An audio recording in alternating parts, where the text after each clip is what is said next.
Okay.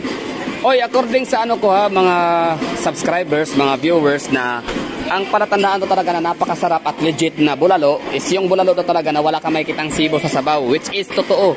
Yan o.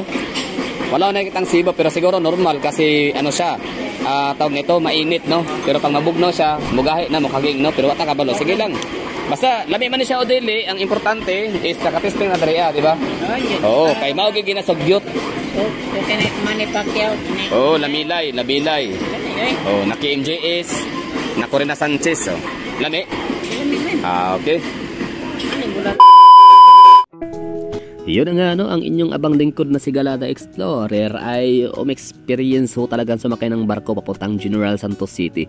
Yes, tama ho kayo ng pagkarinig, no, experience ho yun, no. Hindi ho tayo pumunta ng General Santos City dahil meron ho tayong business appointments or kung ano pa mga mahalagang bagay na gagawin. So it's a plainly gala vacation, no, pasyal, no.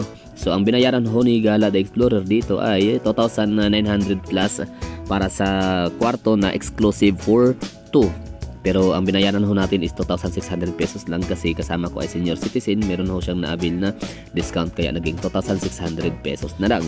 So ngayon, bakit tayo pumunta ng General Santos City na sakay ang barko? Yun na nga, para experience ko sa sarili ko, no? Maganda kasi siya, para ka rin pa ng sumakay ng parang cruise ship daw, sabi nila, no? Although di ko pa naranasang sumakay ng mga cruise ship, international cruise ships, yung parang Titanic, mga ganon. So di ko alam kung may pa mga Titanic ngayon na cruise ship. So gusto ko ma-experience to, yung mga post sa social media na talagang trending, viral and hot topics. So syempre ako ba naman ay magpapahulit, ako ay content creator din.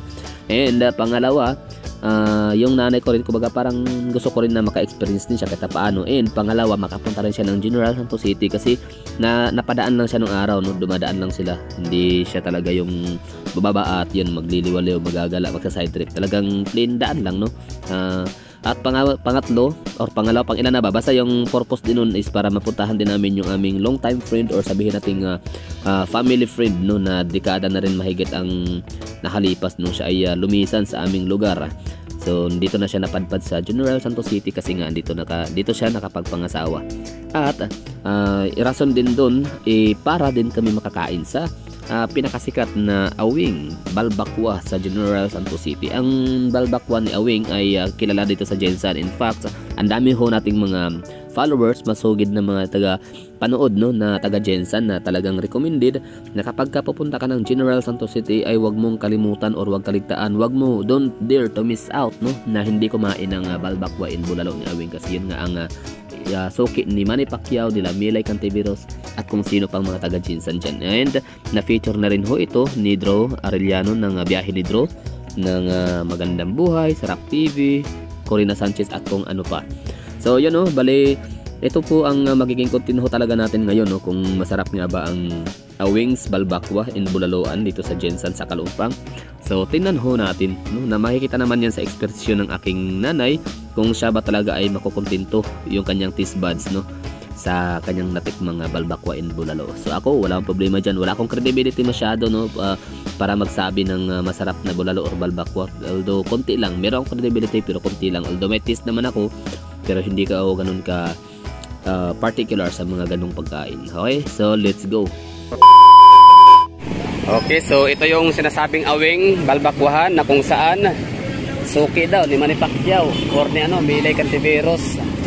Pero siyempre tatanong natin mamaya kung saan banda yung yung suki ni Manny Pacquiao, nasa tapat lang daw ni awing balbakwahan. Oh. May naman ng vlogger din ako ng ato. Isa man. So no, shout out na to si Sir pangalan, Daming Daan, no, na taga Jensan na ngayon nakatira sa Las Vegas, Nevada. Siya gid ang nag-suggest. Oo, nga pag matumog Jensan ayaw niyo panagpasa ang awing balbakwahan, suki pinakalamian tanan. So ito na yung sir, yung suggestion ho, no, balbakwa. Naran may mga pictures nila diyan. Sige. Ito pala yung yung na-feature sa ang Sarap Buhay TV ni Milay Cantiveros, Jolina Magdangal and Carla Estrada. Tingnan natin yung dito. May mga picture daw dito, Magandang Buhay featuring awing balbakwahan and Corina Sanchez. So, di ba? Yan ang sinasabi ko sa inyo na medyo malayo man talaga siya, away from downtown area, at least masubukan ho natin, no? Once in a lifetime experience, kumbaga.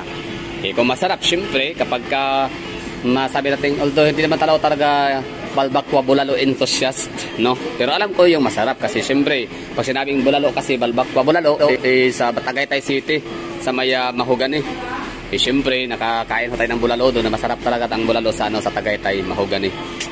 Tapos baka mayroon tayong kumbaga mayroon tayong taste na kahit paano, no? So ma-compare ho natin.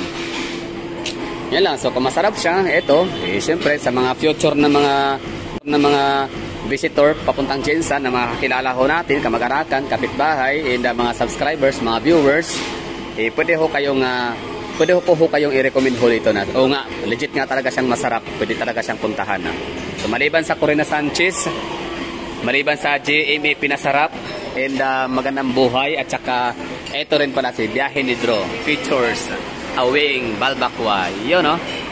So yun ang gusto kong bakit ako bumalik ko dito, sa kadahilanan na na-experience ko to at maipatry ko rin sa nanay ko, tsaka yung napakasarap din talaga na tuna, panga, and bili mamaya sa arcade. Ano yun? Chongson Arcade. Check ho natin yung nila dito, yung area. Yan.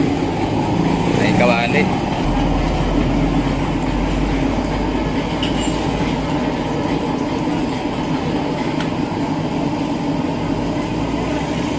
Okay. Naataka ron sa Barangay Kalumpang, General Santos City.